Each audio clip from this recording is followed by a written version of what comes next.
নমস্কাৰ। এই মুহূৰ্তত লৈ আহিছোঁ আপোনালোকৰ বাবে আজি ৰাতিপুৱাৰ কেইবাটাও গুৰুত্বপূৰ্ণ খবৰ। আজি ৰাতিপুৱাৰ প্ৰথমটো গুৰুত্বপূৰ্ণ খবৰ হৈছে মংগলদৈত দিন দুপৰতে চিলনী চোৰে থপিয়াই নিলে মহিলাৰ ডিঙিৰ পৰা সোণৰ চেইন। মংগলদৈ চহৰত প্ৰায় প্ৰতিদিনেই সংঘটিত হৈ আহিছে চুৰি কাৰ্য। আৰক্ষীয়ে তদন্ত অব্যাহত ৰাখিছে যদিও এই ধাৰাবাহিক চুৰি কাৰ্য ৰোধৰ ক্ষেত্ৰত বিশেষ সফলতা লাভ কৰিবলৈ সক্ষম হোৱা নাই। সোমবাৰেও দিন দুপৰতে চহৰখনৰ মাজমজিয়াৰ পৰা চোৰে কাঢ়ি লৈ গ'ল মহিলাৰ ডিঙিৰ পৰা সোণৰ চেইন। চহৰখনৰ সবাতোকৈ ব্যস্ত LNB ৰোডতেই সংঘটিত হৈছে এই কাৰ্য।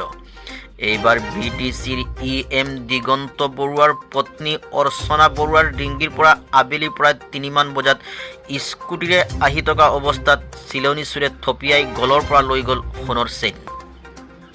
এনে চুৰি কাৰ্য ৰোধৰ বাবে প্ৰশাসনে বিহিত ব্যৱস্থা গ্ৰহণ কৰিবলৈ সাধাৰণ ৰাইজে আহ্বান জনাইছে।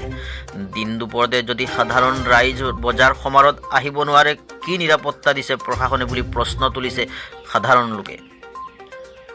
আজি ৰাতিপুৱাৰ আন এটি গুৰুত্বপূৰ্ণ বাতৰি হৈছে বিহালীত বৃহৎ পৰিমাণৰ গাঞ্জাসহ 5 জনক আটক। বিহালীত গাঞ্জাসহ আটক 5 সৰবৰাহকাৰী। সোমবাৰে বিহালী আৰক্ষী আৰু জিনজিয়া আৰক্ষীৰ এটা দলে বিশ্বনাথ জিলা আৰক্ষী অধীক্ষক কুলেন্দ্ৰ নাথ ডেকা আৰু উপ আৰক্ষী অধীক্ষক জয়ন্ত বৰুৱাৰ নেতৃত্বত এক গোপন সূত্ৰৰ পমখেদি প্ৰায় 10 লাখ টকা মূল্যৰ 64 কেজি গাঞ্জা জব্দ কৰিবলৈ সক্ষম হয়। অভিযানকাৰী দলটোৱে গাঞ্জাসহ 5 গৰাকী গাঞ্জা বেপাৰীক আটক কৰিছে। ধৃত গাঞ্জা বেপাৰী কেইজন হৈছে বিহমাৰী গাঁৱৰ উমেশ পায়েং, বেংগনীয়া গাঁৱৰ কমল দাস, গোবিন্দ দাস, চেৰেলিয়াৰ বিজুলীজাৰিনীৰ ৰফিক খান, মদন মাহন্দিয়া।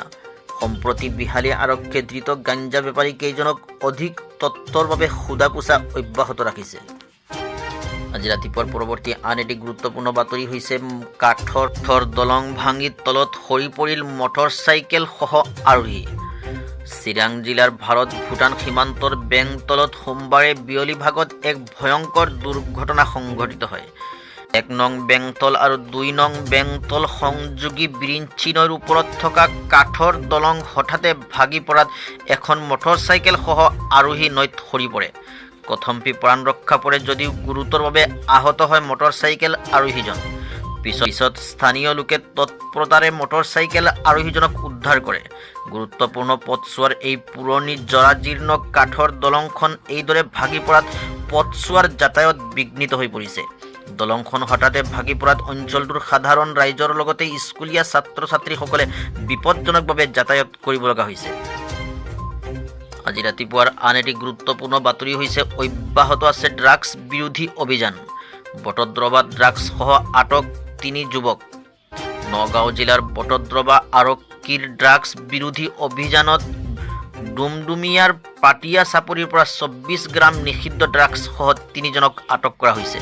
বটদ্ৰৱা আৰক্ষী পৰিদৰ্শক অসীম বৰাৰ নেতৃত্বত চলা অভিযানত পাটিয়া চাপৰিৰ জাকিৰ হকৰ ঘৰত চলোৱা তালাচী অভিযানত ড্ৰাগছ সৰবৰাহী কেইজনক আটক কৰিবলৈ সক্ষম হয়।